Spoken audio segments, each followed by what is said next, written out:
Sports quota వాళ్ళకి reserve చేయడం అయితే జరుగుతుందండి. ఇక్కడ క్లియర్ కట్గా ఇది మా ప్రాథమిక హక్కులు ఉల్లంఘన అయితే జరుగుతుంది. మా ఆపర్చునిటీ అనేది పోతుంది. ఎవరైతే ఇప్పుడు ఈ నోటిఫికేషన్కి ఫ్రెష్గా అప్లై చేసుకుంటారో ఫస్ట్ ఆ రూస్టర్ విధానం చూసే అప్లై చేస్తారు. వాళ్ళకి ఆ రూస్టర్ విధానం చూడంగానే మాకు పోస్టులు లేవు అని చెప్పి అక్కడే ఆగిపోతున్నారు. ఇప్పుడు ఏంటంటే చాలా సుప్రీంకోర్టు కేసెస్లో కూడా రాజేష్ కుమార్ దరియా కానీ లేకపోతే Ajay Kumar Yadav versus state of జార్ఖండ్లో కానీ రూస్టర్ మధ్యలో చేంజ్ చేయకూడదు అని అయితే చెప్పారు క్లియర్ కట్గా. ఇప్పుడు ఒకవేళ గవర్నమెంట్ ఏపీఎస్సీ కనుక రూస్టర్ విధానం మధ్యలో చేంజ్ చేసినా సరే అది మాకు నోటిఫికేషన్ పూర్తిగా రద్దయ్యే అవకాశం ఉంది. కోర్టు రేపు మెయిన్స్ ఎగ్జామ్ జరిపినా సరే.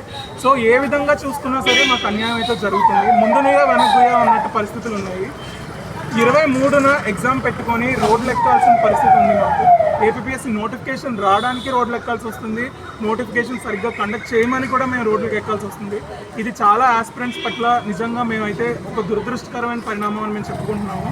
ఈ విషయాన్ని గవర్నమెంట్ సత్వరం పరిష్కరించి రూస్టర్ విధానం కండక్ట్ చేసి ఏ కోర్టు కేసెస్ ఏ లీగల్ కేసెస్ ఇంప్లికేషన్ లేకోకుండా గ్రూప్ 2 విద్యార్థులకి అయితే న్యాయం చేయాలని ఉంది. ఇది ఒక గ్రూప్ 2 విషయంలోనే కాదండి, గ్రూప్ 1 విషయంలో డిప్యూటీ డిఓ నోటిఫికేషన్లో ఫారెస్ట్ రిజర్వ్ ఆఫీసర్ నోటిఫికేషన్లో కూడా ప్రతి నోటిఫికేషన్లో రూస్టర్ విధానం అయితే తప్పుగా ఇస్తుంది.